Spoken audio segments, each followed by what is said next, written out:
Alright, so I'm trying something a bit different now. This will be a fanfiction that I actually wrote myself. Yeah, and you can find it on my fanfiction.net account, my DeviantArt account, and my FIM Fiction account, as well as, the reading here. It's mostly told through an OC's perspective. Allbright, Forever Night, A Lonely Thought, by Brony Mythos, Holy Angel Mythos, Mythos of the Blue Sky and Sea. Another dawn, another day of remaining vigilant, thought a certain white-coated stallion as he got up for the day. He levitated his armor over, placing it on and making sure his crest was straight. He looked young, maybe in his early to mid-20s. This was false, for if one were to gaze into his eyes, they would see a sorrow, a loneliness, and deep wisdom of age. Amuro Allbright. He was a legendary defender of Equestria, Celestia's longest-running knight, due to him accidentally absorbing too much magical energy centuries ago. This left him with a much longer lifespan than the average pony. I always think back to what's happening to me, and every day I remember what I mean, and how I must always be there for her, for my princess. Most assume I am somehow special. That's not the truth. Despite my age and powers, I am just a guard, one who looks after her. As usual, I walk to the nook where we all meet, the current roster of the Square Stable. Originally, we were called the Knights of Harmony. However, that was a long time ago. My usual day is as follows. I meet with other elite division knights. We have breakfast and go over guard deployments and read reports that come in from them and the EUP. I have tea with Princess Celestia every afternoon promptly. Recently, her little sister, little Princess Luna, has attended. Honestly, I don't mind, as it makes the princess happy, and her happiness is all I care about. I've seen would-be dictators rise and fall, monsters and demons banished, yet she never really seemed enthused about any of that. It made sense, as she missed the one pony that walked with her in eternity, her little sister. Apparently, they were a few decades to a century or so apart. The exact amount was unclear. Sir Amuro, are you alright? Amuro was pulled from his thoughts by a younger mare in golden armor. She had a white coat like him, and a short, spiky, boyish mane cut. Oh, nothing, Paper Sword. Nothing. Merely thinking is all. I apologize as we both begin our round. I suppose she would count as a squire, though she was a fully trained knight. Still just a rookie. I have trained many, so very many in my day. Eventually, they grew older, retire, then die. In the end, only I remain. Me and Inkwell were the two oldest ponies still in Celestia's service, and it was clear her time was reaching its end. Even if she had to use magic to prolong her life a good deal longer than most, she was still wilting, haggard by age and losing a bit of her sense. Eventually, Paper would become the same, just as every pony since. My own loneliness wasn't really important, though. Any weight I felt of it was minuscule compared to Princess Celestia's. Paper and I now returned from our daily patrol as I took a vigil near Celestia's throne, as I usually do. Celestia looked down at me with her usual gentle smile, always so warm, much like the sun she raised and adorned her. "Sir Amuro, have you seen Inkwell lately?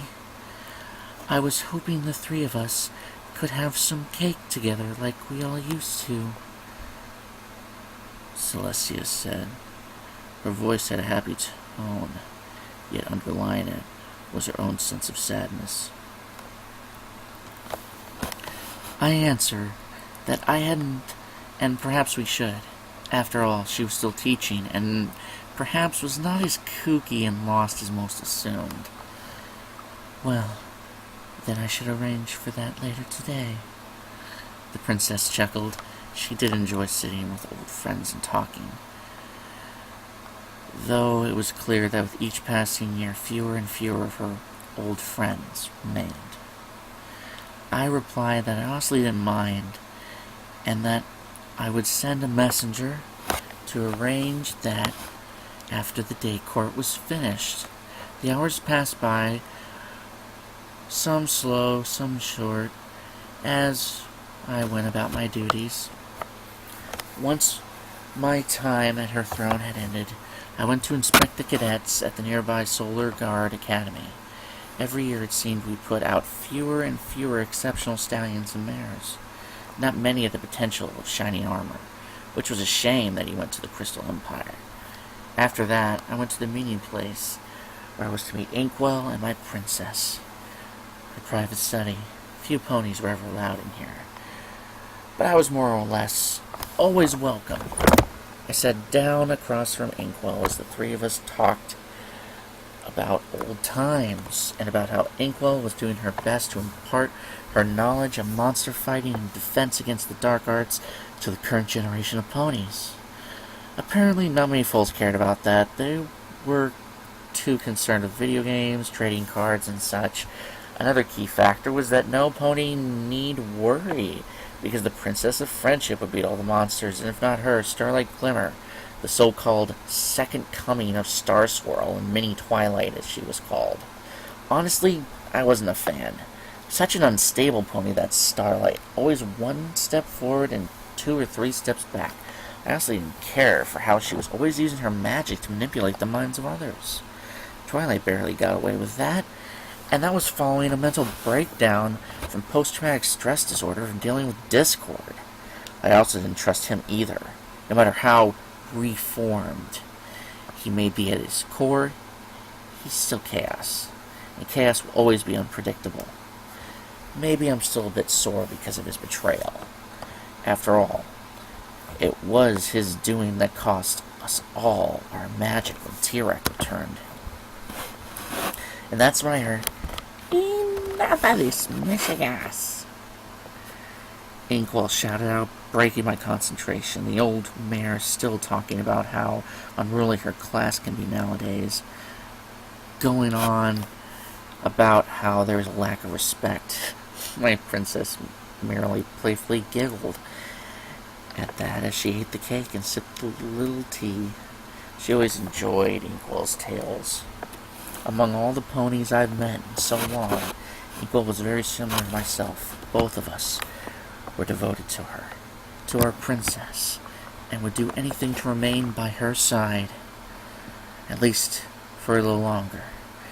After tea, I bid them both farewell. However, as I was walking back to my home, I bumped into Inkwell again. "It was nice having tea with you today, whippersnapper. You know, when I was younger, I had a bit of a thing for a knight that looked a lot like you. Maybe you're his son or something." I was taken a bit aback at hearing that. Then I recalled that although she was still very wise, she was not as sharp as she used to be. Perhaps she had forgotten that I do not age. It was really no trouble. "Here, let me walk you home." I take her home and get her in a comfy chair. She smiles contentedly at me and asked if we could have cake and tea with our princess again, soon. Of course, I say yes, as I always will. I leave her house, wondering if she'd really forgotten I was the same stallion, or maybe she was just teasing me like she used to.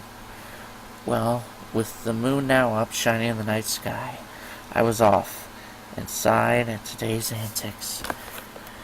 Sure, I had my complaints about how things were nowadays, but that must just mean, like Inkwell, I'm just nostalgic and a bit trapped in my past.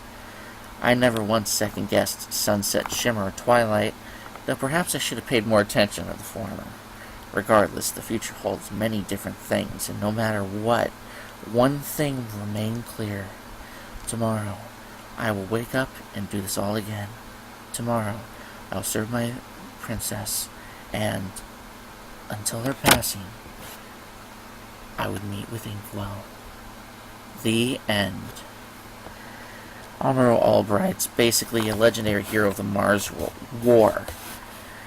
Knight of Harmony founder, the stalwart and longtime companion of Princess Celestia, and kind of a lonely, bored old coot. Amuro hasn't aged in so long. Centuries as such, he has seen a lot come and go, so he latches on to some simple but important things, mentoring others, and his friendship with a certain senile teacher and his beloved princess.